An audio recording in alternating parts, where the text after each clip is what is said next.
Hey guys, welcome back to another video. Today I will be showing you how to make this social media pop-up for your YouTube videos. So quick disclaimer about this video. I will move fast, so this isn't a beginner tutorial. Then there's some things I won't really cover. So the first thing you're going to want to do is open up Photoshop and create a new document. I already have that as a preset file, but it's going to have the dimensions of 1920 by 1080 and a landscape orientation. I'm leaving it at 300 pixels per inch, and I'm leaving all the other settings. So the first step is adding in a solid color layer. I'm going to paste in the code of 08A0E9. This kind of gets you the Twitter blue color. After I've added in the color, I'm now going to create a text layer, and I'm using Axis font. It's a sans serif font. I'd recommend you download it as it looks really nice. I'm making sure it's left justified. So I'm just going to select all of the text and I'm going to make sure it's white, as I find that white and blue kind of works well together in this case. So now I'm just going to delete the text and I'm going to put in Twitter, because that is the site that I'm using for this. So now I'm just going to hit Control T and I will make the text larger while keeping the exact same aspect ratio, so that way the text takes up more space. Now I'm going to select all of the text and I'm going to underline it. This is meant to kind of change it up a little bit so it doesn't look like it's all like one block. Now I'm just going to add in my handle of @PewJedi. Follow me on Twitter there. I'm going to center it a little bit. It's going to save us a lot of time when we actually bring it into Blender. So I'm going to scale it down a little bit because it turns out I made it a little too large. And I'm trying to find like a nice happy like medium for the scale. I'm just going to accept it. I'm going to find the center again. I'm moving down to the FX tab and I'm going to hit drop shadow. Now I have it on a distance of 23, spread in size of 0 with an opacity of 17%. I'm going to play around with the angle a little bit, and I have it as these settings because it leaves it with a really nice and crisp edge, and that kind of gives it more of a 3D effect instead of looking very 2D as it normally would have. So now I'm messing around with the distance setting a little bit to see whether or not I like it to look as if it's very far away or very close to it. It all comes down to personal preference. The next step is getting the logo of it. I just searched Twitter bird and I'm going to find the photo. I'm just going to hit copy image, going to Photoshop, Control N, clipboard, and then I'm going to paste it. So I'm just going to Control V the bird in there, and you know, if you zoom in you can see how it is pretty pixelated. We're going to scale this up eventually so we have even more pixels to work with. So this isn't going to cut it. We need to make it an even higher resolution. So I'm just going to open up the pen tool. I'm going to make sure it's on shape. And for the color, I'm just going to then paste again the blue that I was using for the other solid color layer. So you can see that the blue is slightly different, but I'm happy with the shade of blue that I'm currently using. Now I'm going to zoom in. I'm going to start pathing out the bird, so then that way it's vectorized instead of rasterized. So I'm working on making sure that the path follows the exact, or close to exact, shape of the bird. And to do that, I'm going to lower the opacity down so I can see the shape under it, so make it a lot easier to trace. If you don't know how to path, I'd recommend watching some video tutorials on it, because it is a very essential skill for a lot of Photoshop.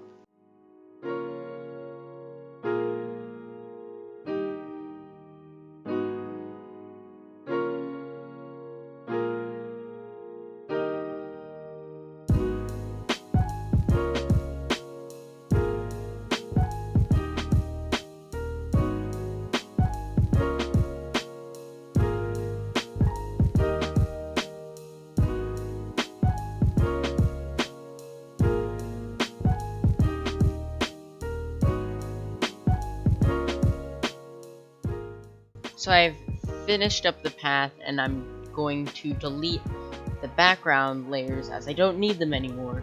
And I have the shape, and that is all I need. Now I'm going to use the crop tool, and I'm going to set it to a 1:1 aspect ratio, so I have a square. Then I'm going to pull an ellipse tool. I'm going to try to grab the corner and get a perfect circle that takes up the whole square. So I'm just going to make sure I have a circle, and then I'm going to change the color from blue to white, as that was the color I was using in the other text. And I'm going to change the layers so that way the circle's under it. I'm going to try to center the bird a little bit, but first I'm going to scale it down so it fits better. And I'm just kind of eyeballing it. I don't really have any exact measurements. I'm going to align the two of them so then hopefully the bird is in the center. So now I'm going to up the resolution by going to image size, and then I'm changing the resolution from 72 to 150, although I accidentally put an extra 7, so it ended up being a couple gigabytes. That's not what you want. Make sure it's 150, so now it's a lot higher resolution of a file. So now I'm just going to hit that OK button, and it's going to look like I've zoomed in, but really the file just got a lot larger. Now I'm using the arrow keys to move the bird up a little bit so it looks more centered to me. So now just export the images for Blender. So for the Instagram handle, I made sure to put the gradient of Instagram behind it. I thought that'd kind of be a good callback to the app and at least its logo, which is pretty iconic. To do it, I just copied a photo of the logo. It is quite large, so I'm going to have to hit Control T and scale it down. And then I went over and then did Effects and Gradient Overlay and picked out the colors from the image, and I made sure that the first one's at 0, then 33, 66, and then 100. In a new Blender file, delete the default cube, remove the light, hit 0 to get into the camera view, select it, set the X rotation to 0, set the Z rotation to 90, and then remove the X and Y values for the location. So that puts us right on top of the origin. We need the import images as planes add-on to make this work, so we're going to go to Edit, Preferences, Add-ons, Images as Planes, hit that checkbox. I've already hit it as I already have it. You don't have to install zip as it comes with Blender. Now we just got to close out of the Preferences tab, and now it's installed. Do Shift A and then go to Images as Planes. Then that's going to bring up the file manager. Locate to where you've saved the images. First one we're going to use is the logo or main bird image. Double click on the bird and that will import it in, and it kind of looks like a gray rectangle for now. That's because we're in the solid view and it doesn't take any textures into account. If you go to the material view, you will see the corners of it, and then in the shader view, that's what it looks like shaded in Eevee. Hit R, then type in 90, so it rotates 90 degrees. Now it is the right orientation to the camera. For this, turn on ambient occlusion, don't turn on bloom, turn on screen space refraction, and motion blur. In the shadows, we are going to turn on high bit depth shadows, so make the shadows look nicer, and change the cube size to the highest one. If you don't want motion blur, you can turn it off for this. I switch it to the material view so I can see the edges a lot better, and it contrasts a lot more with the background. Now for the animation side of it, I'm making the start frame, frame 0, and I'm going to move my marker to frame 10. Now I'm inserting a rotation keyframe, and I'm going to go to frame 30, and then I'm going to go into the object panel,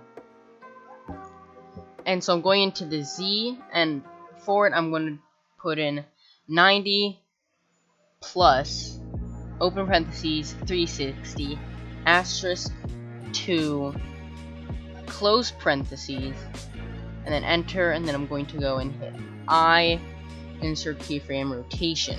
So now as you can see, when I play it, it does rotate pretty fast. Now I'm going to frame 80.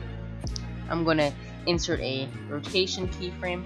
Now I'm going to go to frame 100 and switch the Z over to 90, and then I'm hitting I, insert rotation.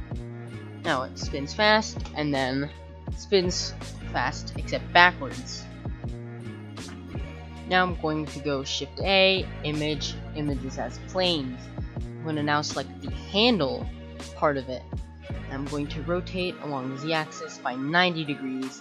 I'm going to move it to the right a little bit, and then I'm going to hit GZ, and I'm going to move it down. So now I'm looking around it, and it looks like it's a little too close, so I'm going to move it down a little bit more. I'm going to move it to the right, enough that I can see the text. I'm going to go to camera view. I'm selecting the camera and I'm moving it up, so that way the icon is smaller, and then I'm going to move it to the right, so hopefully it's in the top left corner and it is all centered. Now I'm going to zoom in, and I'm going to hit G Shift Z, and I'm going to try to make the corner of it right in the corner of the grid marks on it, so hopefully the icon will be centered in the actual view. I'm in edit mode. You can get there by tab, and I hit Control R so I can get a loop cut. Now I'm going to hit Control B, and I'm going to bevel it. I'm going to pull it out until it looks like there's about a quarter of border left on the two sides. So now I'm going to select the two faces on the outside, and then I'm just going to delete the faces because I don't want them anymore. Now I'm going to click the two corners with the vertex tool selected. I'm going to Control B, and I'm going to pull it out. It's not going to look like anything's happened. You have to hit vertex only. Now I'm going to up the sides a little bit. I'm going to play around with the offset till it looks like it's a nice rounded edge around the outside. It's not too major, but not too small. So now that I have the edge selected, I'm going to hit Extrude Y, and I'm going to make it so it's about at the 0 point. And then I'm going to move it to the side, and as you can see, I do have a little bit of a problem with the UVs. So there's a little bit of problem, as you can see. So to fix this, we're going to go to UV mapping, and then hit tab on the object, which will bring you into edit mode. Then I'm going to hit this little like both ways button, so that way whatever I select, like when I select this face, I can then move the UV of it. And I'm going to move it in enough that it is completely blue, and as you can see, it is now blue. Now if I select the edge, I can move it in as much and it stays the right color blue. So I'm going to move it in a little bit, and I like the amount of gap. I'm going to select the edge, and I'm going to pull the edge in a little bit more. I'm going to try to make it so it's on the origin, but I think I got it pretty close. Now I'm going to hit Control S, select it, so I can do cursor to selection. I'm going to hit Tab, Control Alt Shift C. Now I'm going to hit Origin to 3D Cursor. So now the origin of that object is somewhat in the origin of the whole world. So I'm playing the animation, and everything's all working, which is good. And it looks like 10 frames after 100 is 110, so I'm going to make the end frames 110. So now when I play the animation, it'll somewhat loop around, so I don't have to like wait for the whole 100 extra frames. So now I'm going to go to frame 30, going to do insert keyframe scaling, and it'll be at a scale of 1. Then I'm going to go to frame 10. I'm going to do scale 0, And then I'm going to do insert scaling. I'm going to go to the other frames and do insert scale 1, then go back to 100, scale 0, insert scaling. So now when I play, you can see how it rotates as it grows and does the inverse. And I think this is kind of looking like what I want right now. So I'm previewing the animation a couple of times to see if I like it. I think I'm pretty happy with it. So now I'm going to start animating the handle. I'm going to scrub through the frames a couple of times to see whether and where I want to put the starting keyframes. So I think about that part, and then I'm going to rotate it 90 degrees, and I'm going to do an insert rotation frame, and then I'm going to advance around 20 frames or so maybe, and then I'm going to rotate it back, and then I'm going to insert another rotation keyframe. So I'm going to play it, and it's not very fast, but I'm going to put a scale frame there, and then I'm going to scale it to 0, and then I'm going to insert another scaling keyframe. So now when I do it this way, it'll look a little faster. So I think I'm a little more okay with that. Now I'm going to pull out the graph editor, and with this I can edit the animation a little bit more with a little bit more detail. So now I'm going to hide all the other keyframe channels because I only want the Z-axis one, and it's really high up and I was having some trouble finding it. And it's all the way up at the top. So I have both of the points selected. I'm going to go to key, interpolation, and I'm going to do the bounce effect. So let me click it. So now when I play the animation back, it'll look a lot faster. It's doing like a little bounce effect, and I find that kind of like adds some more action to it and gives it a little bit more like life. So I was looking at it and I don't really like the speed, so I'm going to try to move the end frame in more. So I got to make sure I have that only keyframe selected, and I'm going to move it in 5 frames. And I'm playing it back, and it's starting to look a little bit better and faster, which is what I want. So I'm going to unhide some of the other channels, and then now I'm going to hit C to get like a little brush, and I'm going to try to select all of those handles to get them, and then I'm going to pull them in a little bit, or I'm going to pull them out technically. I'm going to move them a little bit to try to like change the way it moves, and I like how that looks a lot more because it seems to be a lot faster, but it doesn't follow the circle when it gets smaller. So that is the next step for this.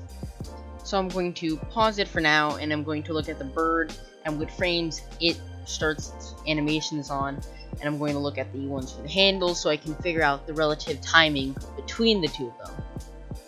So I'm scrubbing through the very end of the animation to see where would be a good part for the handle to start pulling back in. I'm going to have it start at the same time as the bird. I'm going to hit insert keyframe rotation. So now I'm going to go to the point where the other bird started pulling back in. I'm going to try to do rotate, make sure it's in the original position, or you could have it going the other way.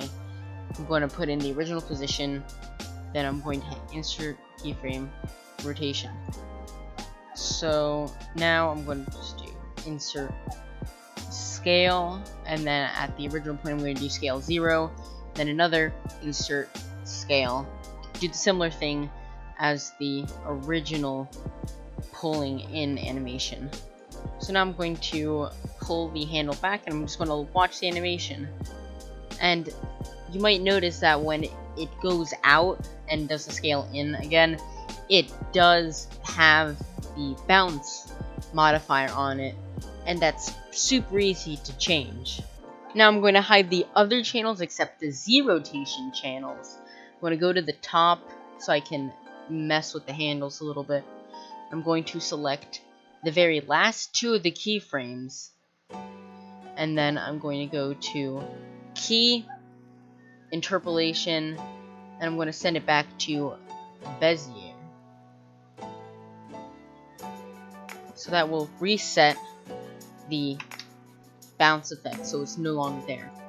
So now I'm going to go to the very beginning of the animation. I'm going to play it. First part looks good. The second part, I like how it does like that pull in and is kind of coordinated in a way.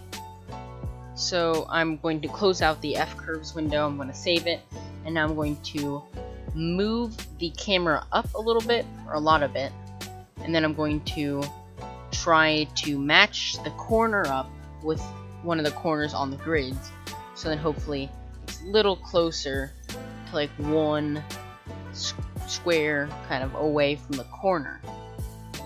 I'm going to zoom out and see how I like it. It seems a little too far away, so I'm going to move it to the square that's even closer to the origin. I'm going to try to make it so that it is right in the corner of the frame. So now I'm going to view the animation a little bit, and I'm going to switch to the rendered mode as we're going to start adding in some lights. So I'm going to add in an area light. I'm going to move it up. I'm going to keep the animation running so I can see kind of how it'll look like for the whole video. So the shadow looks a little like square, and I'm not really sure why. So I'm looking in there, and it's a little, it's nice and smooth, but it's like hard squares, and I'm not 100% sure why. So I'm going to fix this. I think it might be something in the materials of it, so I'm going to go to settings. I'm going to switch the shadow mode to alpha hashed, so that way it's actually looking at the alpha of it too, not only the actual shape. So I'm also going to show you why having the cube size is very important. If you move it down, you can see it's really like pixelated of a shadow, and then it's been blurred a lot. But I'm going to move it up to the top one, and you can see how it looks a really nice curve. So I like the shadows of it. I think it's pretty nice, but I'm going to try to make them a little bit longer by moving the area light over to the side and rotating it, so that way the shadows will be like a little bit longer. I'm also going to move it a little closer, and that is going to make that one side a little bit brighter. I'm going to add in another area light. I'm going to move it up and then move it to the side a little bit after scaling it. So that way it's like right on top of both of the objects and should light them both. So now I'm going to turn up the brightness on this area light a lot. And then I'm looking at it, and it's a little darker than it would be if I used like the plain image. So now I'm going to up the brightness on the lamp a lot more. So I'm going to zoom into it a little bit, and with the material selected, I'm going to lower the specular on it, and I'm going to play with it, and you can see how the colors do change on it, and I think it looks more like what it's meant to look like on the actual image file. So I'm going to do the same exact thing to the bird, but I accidentally pulled down the roughness instead of the specular on it. So I like the colors a lot more with this one, and it looks nice and bright. I'm going to play with it a little bit because I want that shadow to really show up. So I'm going to go to the render settings, and we're going to turn on film transparency. This is important for the way I'm compositing these videos onto my videos. You could do it with a green screen and chroma keying it, and I'll show you how to do that. So I'm going to turn on bloom, and I'm going to show you why I don't like it for this project. So you can see it leaves it kind of glowing, which you might want, but I just don't like how it looks at all. It's mostly only for this project. For other projects, it's amazing. But you can go in and change the colors of the bloom, like you can make it from like a blue bloom. You can change it, but for most of the times you want to keep it like white. And you know, it might look kind of nice at some of the lower intensities, but I personally don't really think it adds a nice effect for this. So now I'm going to change the video output settings. I'm going to change it to a / saving place, so that way it saves where the file is originally saved. I'm going to make sure I like the size of it. I'm keeping it 1920 by 1080. So I'm going to change it to an FFmpeg video. I'm going to switch the container to, instead of being Matroska, to QuickTime. I'm going to change the video codec into QT animation. Make sure you click RGBA, so that includes the alpha channel. If you are going to use a chroma key for a certain color, like green, I'm going to show you how to do it right now. Just make a quick plane, pull it down a lot, scale it up, and then change the color to green, but you see you're getting a lot of shadows. So the way to fix this is you don't have to mess with any specular roughness things, but what you can do is you can switch it to an emission shader, so that way it's glowing a little bit.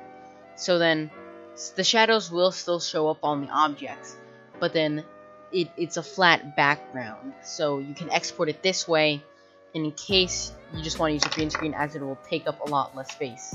So I'm going to delete it, as I don't need this, because I'm just going the other transparent video away.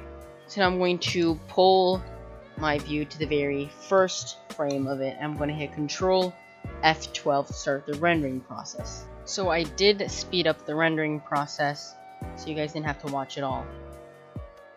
As I was watching it render, I did want to change a little bit of the animation. So I'm going to reopen the graph editor so I can then edit the handles and the keyframes a little bit more. So I'm going to use C so I can select all of the keyframes when it goes in, and then I'm going to pull it in around 5 or so frames, so that way it is now when the circle finished scaling up. So now I'm going to pull that back to the beginning, and I'm going to play it, and I think it looks a lot smoother, as now it is finished like scaling up, and like the handle's still like bouncing, so it looks like it's scaling with it. So I'm going to now render it. I have sped this up, but this is what the final rendered version looks like. If you want the files and templates from this video, I put them on a Gumroad. They're available for $1. It really helps me out. Remember, if you liked that video, please leave a like on it. If you didn't like it, I'm fine if you dislike it, but just tell me why you didn't like it in the comments down below. Please subscribe for more videos, and as always, keep on printing.